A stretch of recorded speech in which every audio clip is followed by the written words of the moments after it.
Welcome, and thank you for joining me here on Dreamy History. As we embark on another journey through time, let yourself relax into the present moment.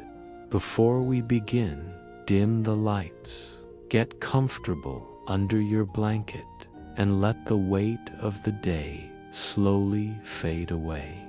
Take a deep breath and feel the gentle rhythm of your breath as it calms your body. Remember, there is no rush. Let your mind unwind and allow the quiet tranquility of this moment to guide you into rest. Tonight's journey will take us to the depths of the ocean, to the discovery of the RMS Titanic, a story that is both captivating and serene, where time itself seems to slow down. Together, we will explore the discovery of this famous ship, not through dramatic highs and lows, but through a calm, deliberate walk through history. So, let go of any distractions and let's begin. The morning aboard the research vessel begins just as any other. The air is crisp and the ship sways gently as it rides the soft rise and fall of the ocean's surface. The crew moves about in an almost synchronized rhythm, performing the necessary tasks to ready the equipment for another long day of research. There is no excitement in the air, no rush or pressure. Everyone knows their role and moves without urgency, setting up the sonar systems, checking the ROV remotely operated vehicle, and ensuring that all the equipment is in perfect working order. The day is still, and the quiet hum of the engines is a constant companion. The sound of the ship's engines is smooth, steady, a backdrop to the gentle clinking of tools being prepared. There is something almost meditative about it, a kind of peaceful, slow-paced routine that defines life at sea. The ship's deck is swept, and every part of the equipment is double-checked, a process that has been followed so many times before. It is nothing out of the ordinary. As the team assembles on deck, there is a sense of quiet efficiency in the air. Some engineers adjust the sonar settings, making sure that the sound pulses will be optimal for scanning the ocean floor. Others calibrate the imaging tools on the ROV, ensuring that the cameras will function properly at great depths. These actions are all part of the calm routine that defines life on the research vessel. No one is thinking about the grand task ahead. They are merely going through the motions, focused on the small, necessary details that make the work possible. The gentle hum of the ship's equipment is almost a lullaby, a rhythm that soothes and steadies. The crew members exchange quiet words, discussing minor adjustments or equipment checks. The mood is laid back, relaxed. No one speaks in an elevated tone. There is no sense of urgency. The ocean is calm, and so are they. They know that today, like every other day, will require patience, precision, and focus. The ship drifts slowly as preparations continue, and the sea remains untroubled by the quiet routine of human activity. The deck itself is still, save for the gentle movements of the crew. They work like clockwork, not racing toward any conclusion, but simply performing what must be done to ensure that another day of research can unfold.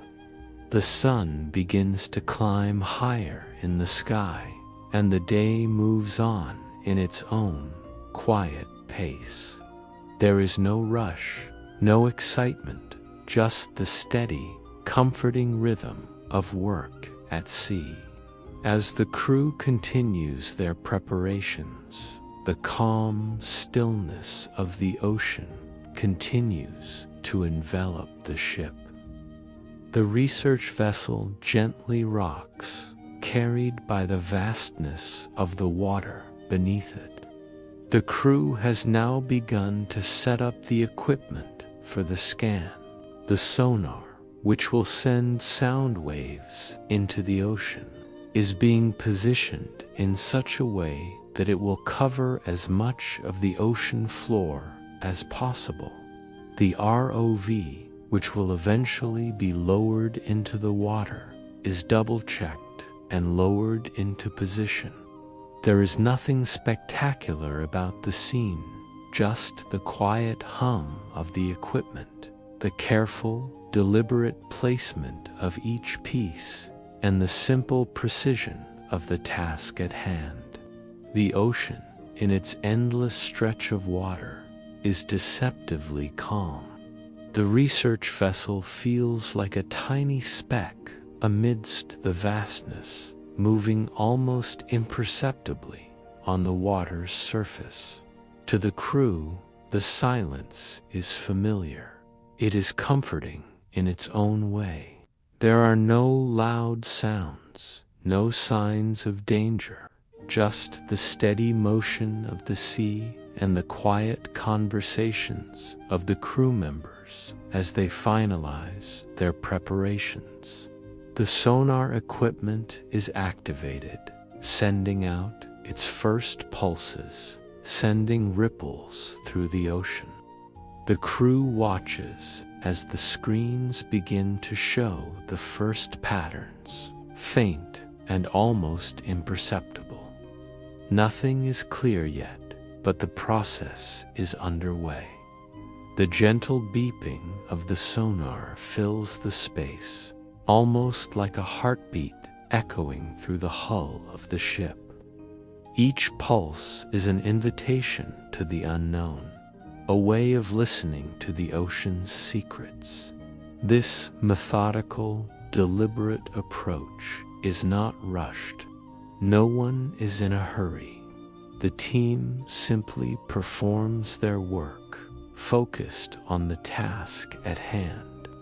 The vastness of the ocean can be overwhelming, and yet the crew remains composed, knowing that the search for the Titanic will take time. There is no immediate hope for a discovery. There is no grand anticipation in the air. Instead, there is just the gentle patience that defines life on the ocean, listening, waiting, watching.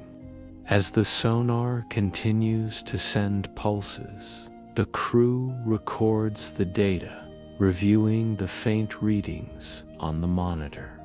They are careful, taking notes on each of the signals, not rushing to conclusions.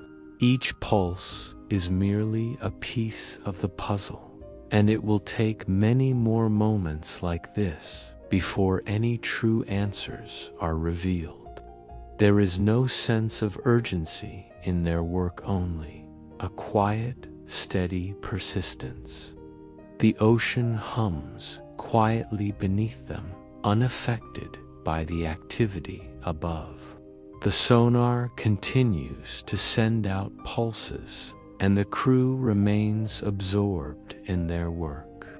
The rhythm of the ship's operations is steady, a constant hum of mechanical sound filling the air. The crew exchanges occasional words, but the tone is always calm and the movements are deliberate. The sound of the sonar echoes faintly throughout the ship, its pulse continuing to travel through the ocean. Each time the pulse bounces back, the crew checks the readings, tracking the contours of the ocean floor. The scan continues, scene after scene of ocean floor scrolling by on the monitors. The crew members are still focused, absorbed in the task at hand. There is no anticipation in their eyes, only the steady precision of their work. As the sonar continues to map the ocean, the patterns appear on the screen, and the crew looks at them with measured attention. Some of the shapes are familiar, others are not. It is the same routine they follow every day, scanning, mapping, and repeating the process. The faint outlines of underwater features begin to appear, distorted by the distance, but still visible. The shapes are not immediately identifiable as anything significant, but each scan is part of the process. The crew knows that, at some point, a clearer image will appear, and they'll be able to make sense of the shapes they've been seeing. For now, however, the job is simply to continue, to keep scanning, to keep recording.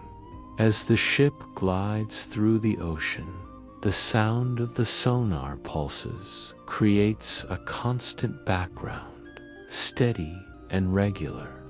There are no sudden discoveries, no exciting moments, just the soft, rhythmic thrum of the sonar as it searches the depths. The crew members check the equipment, make minor adjustments, and continue their routine work. There is no rush. They understand that this is how the process unfolds, slowly, steadily. The ocean remains still, indifferent to the actions of those aboard the ship. The sonar continues to pulse, and the ship continues to glide forward. The crew watches the readings with quiet attention, their focus entirely on the task at hand. There is no expectation for anything dramatic to occur today. It's just another day in the rhythm of the search, another pulse, another scan, another step toward the eventual discovery that might come or might not. The day continues as usual, with the crew continuing their work aboard the research vessel. The routine is familiar, with the crew keeping an eye on the sonar readings and the ROV being prepped for another dive. There is no rush, no frantic energy in the air. The calm flow of the ocean's waves is the constant backdrop to their activities. As the sonar continues its scan, a faint anomaly begins to appear on the screens, a shape, something large and structured, just barely visible among the ocean's contours. For a moment, the crew doesn't react. There is no sudden burst of excitement. They've seen things like this before, only for them to turn out to be misreadings or false signals. But the shape persists, slowly becoming clearer as the sonar pulses continue.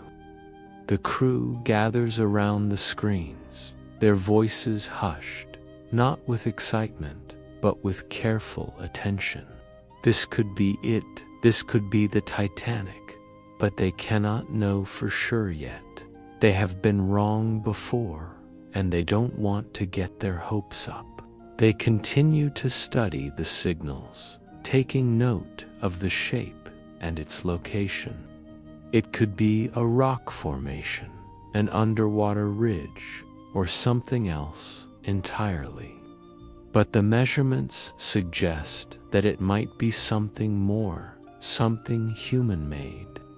The crew adjusts the equipment, ensuring that the sonar will continue to track this shape as it moves along the ocean floor. The image is still faint, and there is no rush to jump to conclusions. The team continues its work, knowing that the true nature of the discovery will become clearer only with time. The equipment continues to hum steadily, and the screens remain filled with the data. The crew watches closely, waiting for any further indication that this might be the wreck of the Titanic. But even if it is, there is no sense of urgency. It is merely another step in the quiet, deliberate process of uncovering what has been hidden beneath the ocean for so long.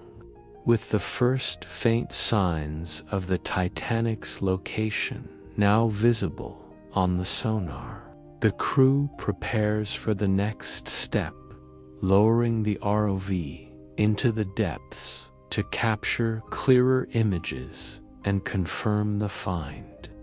The ROV is carefully prepared, its cables unspooling from the ship's winch as the team makes final checks. The ROV, with its array of cameras and lights, will be the eyes that see what the sonar cannot fully reveal. The crew works in quiet precision, making sure that everything is in its proper place. There is no rush. Each step is done methodically, carefully, without any excitement or fanfare. As the ROV begins its descent into the deep, the crew gathers in silence, watching the monitor. The ROV's lights flicker to life, piercing the darkness of the ocean below. The water around the vessel becomes darker and murkier as the ROV sinks deeper into the abyss. The crew watches the monitor, the anticipation subtle but steady. There is no dramatic countdown, no rush to see the shipwreck. This is just the next part of the process, and the crew knows that their work will take time. The descent is slow, measured. The ROV sinks deeper, passing through the cold, dark water. As it descends, the crew continues their work, observing the readings and adjusting the equipment as necessary. They don't know what they will find down there, but they are ready for whatever it is. The ROV continues its descent, and the crew waits in quiet patience. There is no excitement, no thrill. The ocean is calm, and so are they. Their work is methodical, as it always has been. Each moment is part of the larger picture, one that will unfold in its own time as the ROV continues to probe the depths 1 inch at a time. As the ROV continues its descent, the first images begin to emerge on the screen. The footage is murky, the lights of the ROV barely illuminating the vast, dark expanse of the ocean floor. The images appear slowly, like faint whispers, gradually revealing the wreck. The crew watches closely, but there is no immediate excitement. It's only a small part of the Titanic that can be seen: a portion of the hull, some rusted metal structures, and some debris. The ship is clearly there, but it's not yet clear enough to make out any distinct features. The ROV continues to capture images, its lights casting long shadows over the shipwreck. Each moment brings a little more detail, but it's still hard to say with certainty that this is indeed the Titanic. The crew remains quiet, watching the footage and analyzing the slowly emerging shapes. The images are not clear, but they are enough to provide confirmation. This is the wreck they've been searching for. But even as they realize this, there is no rush to make it official. They continue to record the footage, carefully documenting each new finding. The images come in fragments, bits and pieces of a shipwreck that has been hidden for so many years. But for the crew, this is just another part of their daily work. They move calmly and steadily, capturing footage, reviewing readings, and confirming the findings with the same methodical precision that has guided them through all their previous research. As the ROV continues its exploration of the wreck, the crew remains absorbed in the task. They take notes, record data, and check the equipment. There is no dramatic reaction. The discovery is significant, yes, but it is not a sudden moment of realization. It's a quiet, steady progression of work, one that will unfold slowly over time. The ocean holds its secrets, and the crew knows that their job is to reveal them bit by bit until the full picture is clear. Robert Ballard's journey began far away from the glamorous world of deep-sea exploration. Born in 1942 in Kansas, Ballard's early life was grounded in the simple routines of family and school. Growing up, he had no real indication that his future would be intertwined with the world's most famous shipwreck. Instead, his interests were more modest, shaped by his natural curiosity about the world around him. As a child, he would gaze at maps, imagining what lay beyond the known world, captivated by the mysteries of the deep and the promise of adventure. After completing his studies at the University of California, Ballard's path took him to a career in marine geology. It was during his early academic years that he first became interested in the technology used for underwater exploration. The ocean, with its vast expanses, became a world of fascination for him. Yet, despite his budding interest, the journey was not a straightforward one. He spent years refining his craft, focusing on the technical aspects of deep-sea exploration. His work was driven by the idea that understanding the ocean's depths was not just a pursuit of adventure, but an important scientific endeavor.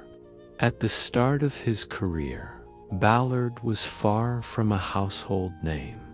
He was one of many researchers working in a field that had only just begun to gain attention.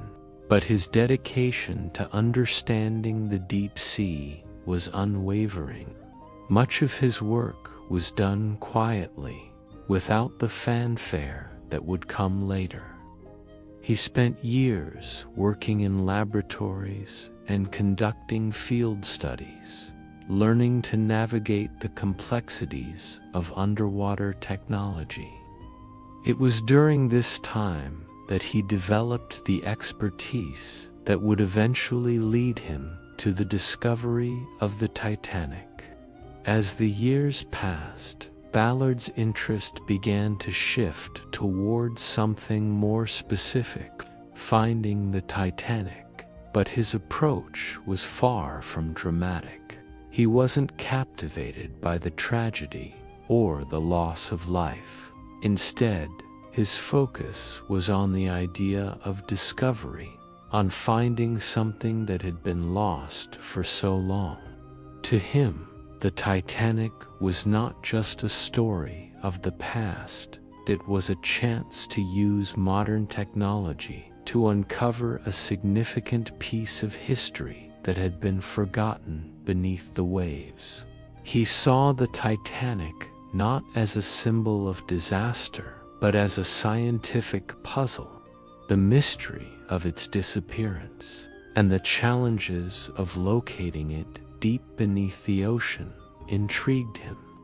There were many who tried to find the ship, but none had been successful. Ballard knew it would not be easy, but he also knew that he was one of the few people with the experience and the right tools to attempt it. His focus was not on fame or accolades. It was about the quiet satisfaction of solving a problem that had stumped the world for decades. Ballard approached the search with a sense of calm persistence. He wasn't rushing into the search with grand ambitions of instant success.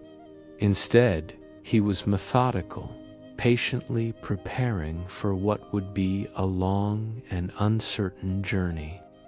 The Titanic was an enigma, a historical mystery that many believed could never be solved. But Ballard believed that, with the right technology, the ship could be found eventually. The process of searching for the Titanic was far from glamorous. It wasn't filled with dramatic moments of excitement, but rather with the slow, repetitive tasks that come with deep-sea exploration. The ocean is vast and unforgiving, and every dive into its depths was fraught with challenges. The pressure at the ocean's floor was immense, and the environment was far from welcoming. There was always the risk that the equipment could fail, or that the ROV, remotely operated vehicle, might get lost in the vast darkness of the sea. Ballard and his team faced these challenges with quiet determination. They spent hours, days, and weeks preparing the equipment, ensuring that every detail was perfect. The technology they used was cutting edge for its time, but it was still fragile. Every descent into the ocean's depths had to be carefully calculated. The slightest error could lead to the loss of months of work, or worse, the destruction of the equipment. Yet, despite these obstacles, Ballard remained focused on his mission. The crew worked tirelessly, setting up sonar scans and adjusting the equipment to get the best possible read on the ocean floor. They used sophisticated imaging technology to map the area, but the ocean is vast and often unpredictable. The sense of calm perseverance was always present, as the team knew that the Titanic's wreck was not something that could be found in a rush.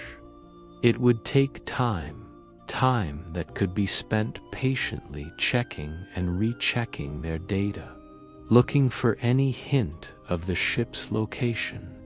Finally, after months of searching, the breakthrough came not with a burst of excitement or a dramatic moment, but rather with the slow realization that something significant had been found. The sonar readings had detected an anomaly on the ocean floor, something large, something that didn't belong in the natural landscape. The crew did not jump to conclusions. They didn't celebrate right away. Instead, they simply confirmed their readings and prepared the ROV for its descent. As the ROV was lowered into the dark depths of the ocean, the crew remained focused and patient. They had been through this many times before, and while the possibility of discovering the Titanic was thrilling, there was no rush. This was just another dive, another opportunity to gather data and see what they could find. The ROV descended slowly, carefully, its lights piercing the blackness of the ocean. At first, the images were unclear, distorted by the water's murkiness, but gradually the shape of the ship began to emerge, just barely visible at first, but becoming clearer with every passing moment. The team watched closely, but there was no drama, no excitement, only quiet acknowledgement that they had found what they were looking for. The Titanic was resting on the ocean floor, hidden for decades, but now visible again. It wasn't the dramatic moment of discovery that people might expect. It was simply the steady, quiet culmination of years of work, patience, and persistence. As the images of the Titanic came into focus, there was no grand celebration. Instead, the team reflected on the journey that had brought them to this moment. Ballard, in particular, knew that the discovery wasn't the end of the story. It was just another chapter in the quiet pursuit of knowledge. The Titanic was a symbol of history, yes, but the real achievement was in the work that had gone into finding it. The team didn't rush to share their discovery with the world. Instead, they took the time to document their findings, to gather the data and ensure that everything was properly recorded. The ship had been found, but the process was not complete. There was still much work to be done, and the crew understood this. They had not uncovered the Titanic with a sense of urgency, but with a steady, methodical approach that had been their guiding principle all along. As the ROV continued to capture footage and the research vessel gently rocked on the ocean's surface, the crew understood that this was just another day in the life of deep-sea exploration. There was no rush to finish, no need to rush the work. They had found the Titanic, but the work would continue, slowly and steadily, just as it always had. The process of scanning the ocean floor, particularly in the search for the Titanic, is not a fast one. It requires a precision that only technology can provide. The sonar system used by Ballard's team was one of the most advanced technologies available at the time.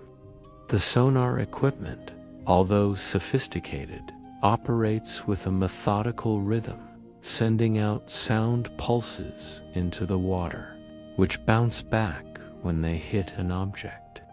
These pulses and their echoes reveal what lies beneath the surface, but the process is far from simple.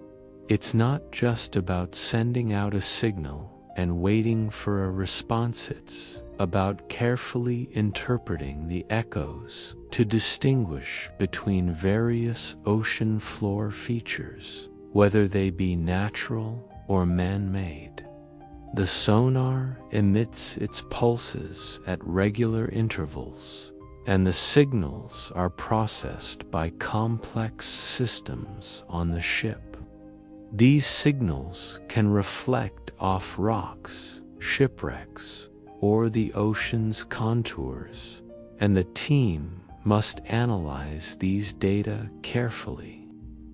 The image that appears on the sonar screen is often blurry at first, with shapes and shadows that may or may not be relevant to their search. In the case of the Titanic, the shipwreck was located far beneath the surface, in waters that were about 12,500 feet deep.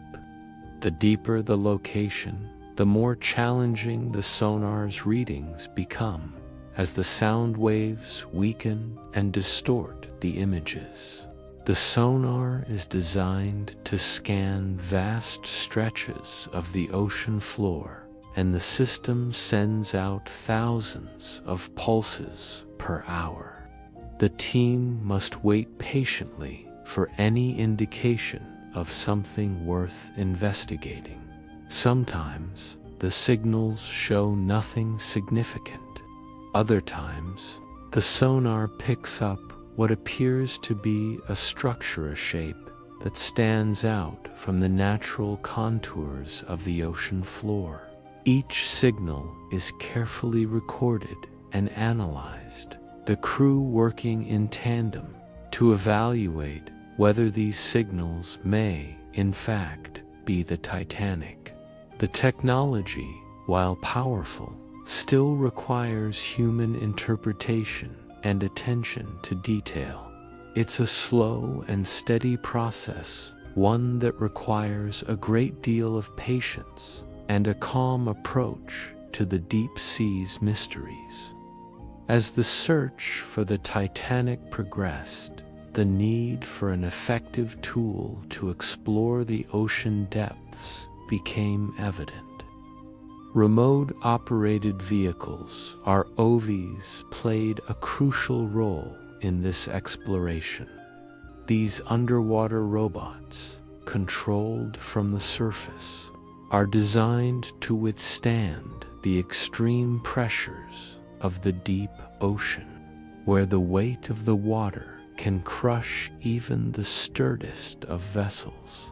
The ROVs used by Ballard and his team were equipped with high-definition cameras, lights, and a variety of instruments for collecting samples and taking measurements. However, despite their sophistication, these machines were not designed for dramatic moments of discovery. Instead, they were tools for steady, careful work in an environment that was both harsh and unforgiving. The process of deploying the ROV was a methodical one. First, the vehicle was carefully lowered into the water using a winch and cable system. The team on the ship monitored every detail as the ROV began its descent. The ocean depths are dark, cold, and isolated, and the ROV's only source of light came from its own floodlights. These beams cut through the inky blackness, illuminating only a small portion of the ocean floor at a time. As the vehicle sank deeper, the ocean's pressure increased, creating a constant hum from the equipment.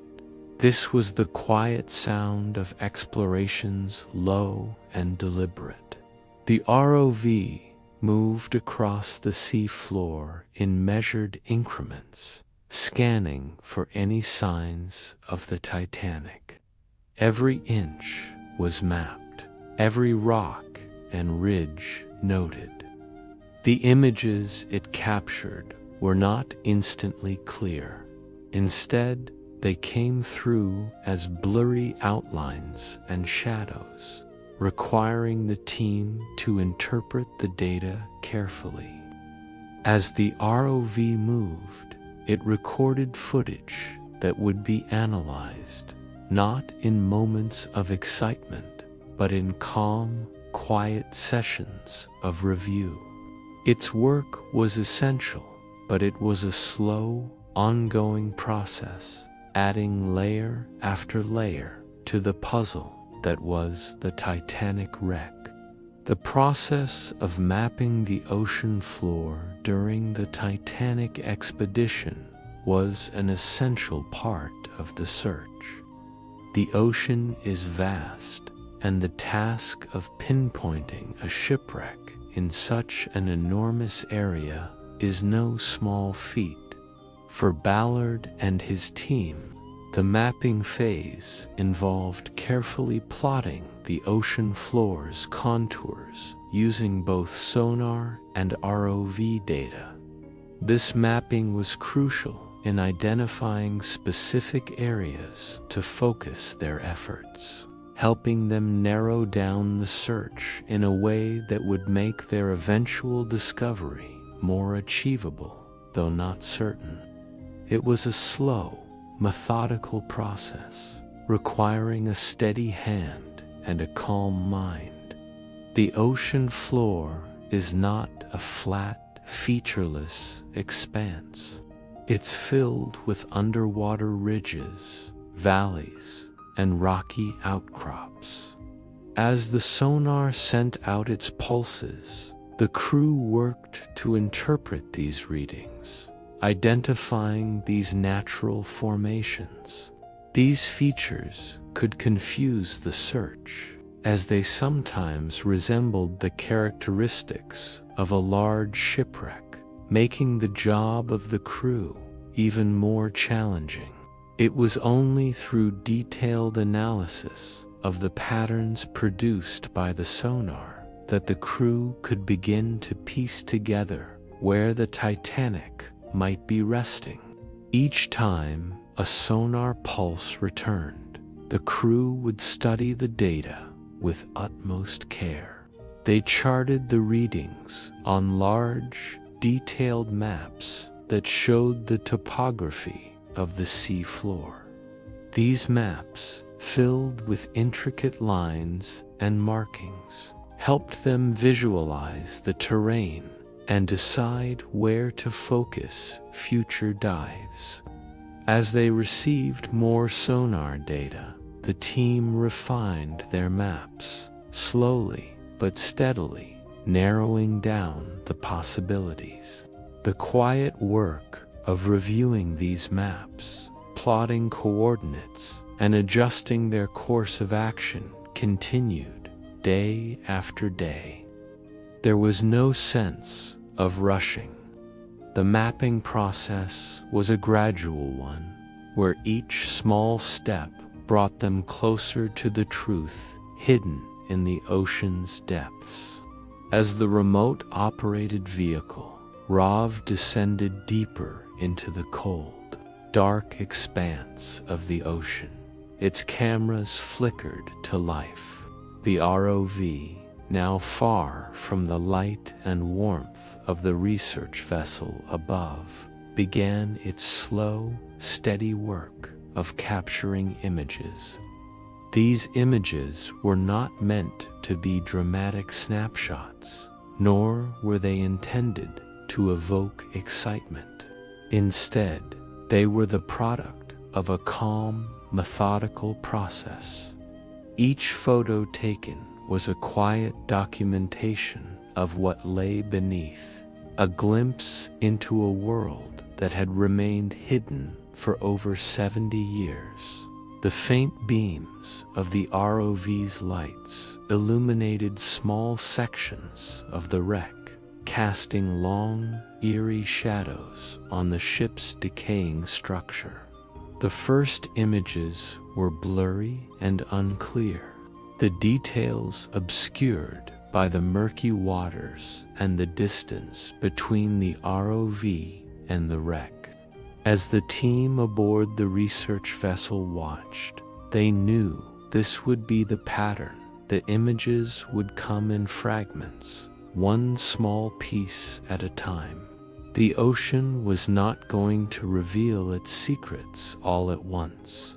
The crew understood that it would take time for the ROV to fully capture the shipwreck, but they continued to watch, knowing that each moment added more data to the growing understanding of the Titanic's final resting place. The ROV's cameras clicked quietly, capturing frames of twisted metal and partially collapsed structures. There was no dramatic reveal. The wreck was not immediately recognizable in the footage. Instead, it emerged gradually, bit by bit, as the ROV moved methodically along the shipwreck's length. The crew aboard the vessel didn't rush to make a judgment, but instead took careful notes, knowing that the slow, steady process of documentation would eventually build a clearer picture. It was a routine they had grown accustomed to, waiting, watching, and slowly accumulating the evidence that would eventually tell the story of the ship. The technology used in the search for the Titanic, although advanced for its time, was not the kind that would capture the imagination in a dramatic or thrilling way. Instead, it was the kind of technology that worked quietly, steadily, and with an unhurried precision. Ballard and his team relied on a variety of sophisticated tools, but none were more essential than the sonar systems and the RAVs that could delve deep into the ocean's abyss. These devices allowed the crew to explore the ocean floor at depths that were previously unimaginable, but their function was not filled with moments of sudden revelation. Rather, it was a careful, methodical process of observation, mapping, and testing. The sonar system, which had initially picked up a faint signal on the ocean floor, was the first step in unraveling the mystery of the Titanic's location. The sonar's role was to send pulses of sound through the ocean, which bounced back when they encountered an object. These pulses returned data showing the shape and size of structures lying beneath the surface.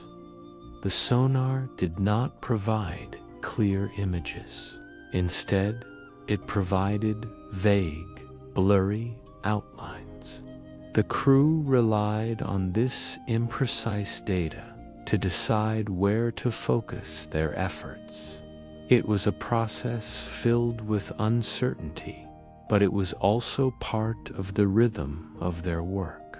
The slow, methodical gathering of information from sonar readings was just one part of the process.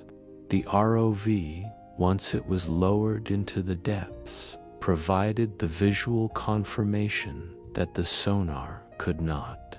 But the ROV's footage was not instantaneous. The images captured by the ROV were not high-definition photographs, but murky, partially obscured glimpses of the wreck, requiring careful analysis and patience. Each frame of the video was scrutinized, and the team could only slowly begin to identify pieces of the Titanic as the footage was recorded. These technologies did not offer fast or dramatic solutions. Instead, they slowly pieced together the puzzle, one frame at a time. For the crew, the technology they used was not a means to an end. It was the only way to reach the past, to carefully reveal the shipwreck's secrets. It wasn't about speed, nor was it about a sudden discovery. It was a quiet, deliberate process that required as much patience as it did skill. The ocean, in its vastness, did not yield its secrets quickly. Instead, it demanded careful attention, persistent work, and the steady, reliable technologies that allowed the crew to reach the Titanic, not in a flash of excitement, but through the slow unfolding of history. The crew aboard the research vessel spends each day immersed in a routine that is as familiar to them as the waves themselves. The work is calm, methodical, and unhurried. The daily tasks are repetitive, from calibrating equipment to checking data. Every action, no matter how small, contributes to the larger goal of uncovering the Titanic wreck. The team operates in harmony, with everyone knowing exactly what to do and when to do it. There's no sense of excitement or rush, only a quiet, focused energy that drives their work forward. As the morning unfolds, crew members move about the ship in silence, their steps deliberate, their actions careful. Some are tending to the sonar equipment, ensuring that it continues to scan the ocean floor.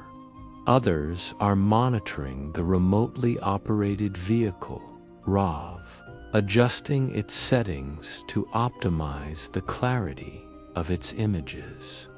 The ship's engines hum softly, and the occasional clinking of tools on the deck creates a gentle backdrop.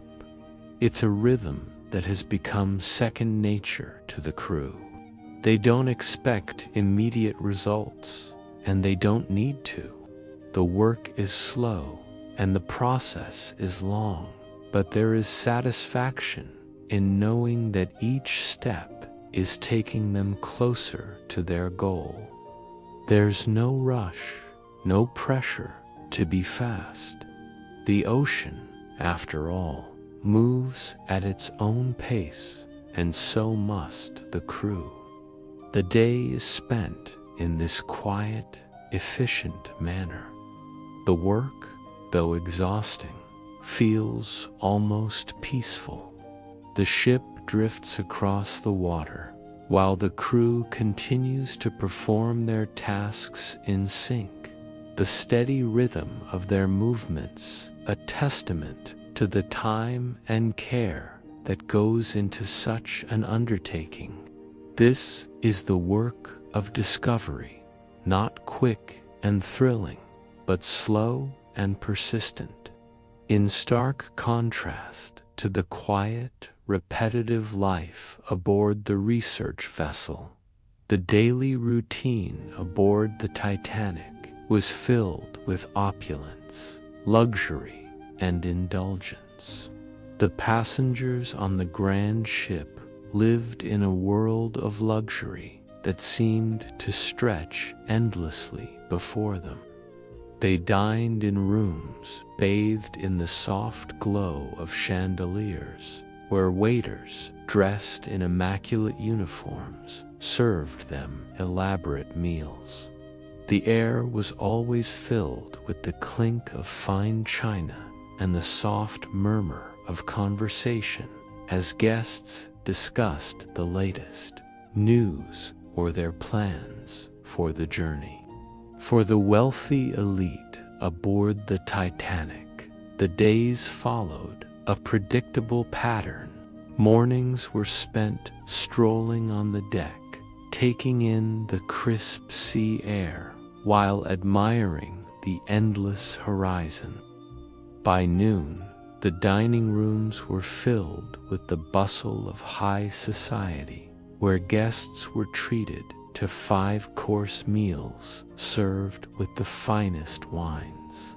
Afternoon teas were followed by visits to the ship's luxurious swimming pool, or its grand staircase, a marvel of design and craftsmanship. Each moment aboard the Titanic was an expression of wealth and privilege, a life of indulgence that contrasted sharply with the quieter, simpler lives of those who worked on the ship. Evenings aboard the Titanic were equally grand. Passengers dressed in evening attire gathered in the lavish salons, attending musical performances or enjoying conversation with other guests. The atmosphere was one of calm, leisurely enjoyment, with no thought of the future or the impending disaster. The luxuries of the Titanic created an air of comfort and security, as if nothing could disrupt the gentle, predictable rhythm of life aboard the ship. But the Titanic's grand daily routine would soon be shattered. What began as another ordinary night on board turned into a moment of unimaginable chaos as the ship struck the iceberg. There was no rush to abandon ship at first. The Titanic's passengers were accustomed to the luxurious comfort of their surroundings, and the thought of danger seemed unfathomable. In the early moments of the collision, many passengers continued with their routines, unaware of the gravity of the situation. As the ship began to list and sink, the quiet, predictable rhythms of life were replaced by frantic, disordered movements. The luxury of the Titanic was replaced by confusion and fear. The elegant dining rooms where people had once dined were now filled with frantic passengers, some struggling to get to the lifeboats, while others stood frozen in disbelief. The officers aboard the Titanic, once calmly overseeing daily operations, now found themselves in a race against time to coordinate the lifeboats and ensure as many passengers as possible could escape. The sudden transition from luxury to disaster was a sharp and tragic contrast. The once glamorous hallways were now filled with people running in all directions. The calm routine that had defined the passengers' lives was now replaced with the frantic energy of survival. The Titanic, once a symbol of human achievement and luxury, was slowly sinking beneath the waves, taking with it the routines, comforts, and predictability of life aboard the ship. The discovery of the Titanic wreck was a quiet event in comparison to the tragedy that had once unfolded on board the ship.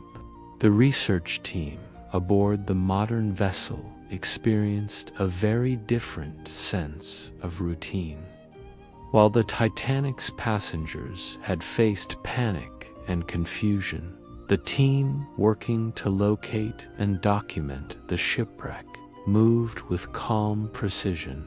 Their work was steady and deliberate, unaffected by the urgency or excitement that had once defined the final moments of the Titanic's voyage.